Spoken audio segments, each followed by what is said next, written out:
আচ্ছা এই কোশ্চেনটা 5 সেকেন্ডে করতে পারবে? দেখো কোথায় পড়েছে, আইবিপিএস ক্লার্ক 2022। আমরা দেখে নিই এই ধরনের কোশ্চেন দেখলে স্যার গুণ করতে হবে 5 সেকেন্ডে কি করে হবে? আরে শোনো ইম্পর্টেন্ট ব্যাপার আছে। কত আছে 44 46, মাঝখানে কি পড়ে 45, তাহলে 45 স্কোয়ার -1 উত্তর হবে।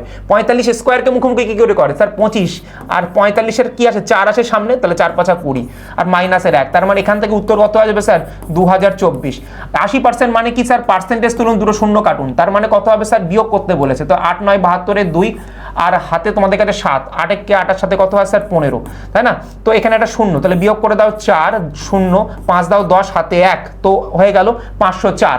এখান থেকে আসে স্যার 21 ইন্টু এক্স, তাহলে 21 একে দিয়ে ভাগ করলে আমি এক্স এর মান পেয়ে যাবো। তো 504 কে 21 দিয়ে ভাগ করলে কত হয় স্যার একবার নিজেরা বলো। 21 দুগুণ 42 হয়ে যায় না 84, 24 আমাদের ধামাকেদার অ্যান্সার হবে এবং অপশন নাম্বার বি হবে। এই ধরনের কোয়ালিটিফুল কোয়েশ্চেনের জন্য তোমরা চ্যানেলটাকে সাবস্ক্রাইব করে রাখো। তোমাদের ব্যাংকের প্রিপারেশনে আমরা তোমাদের পাশে আছি।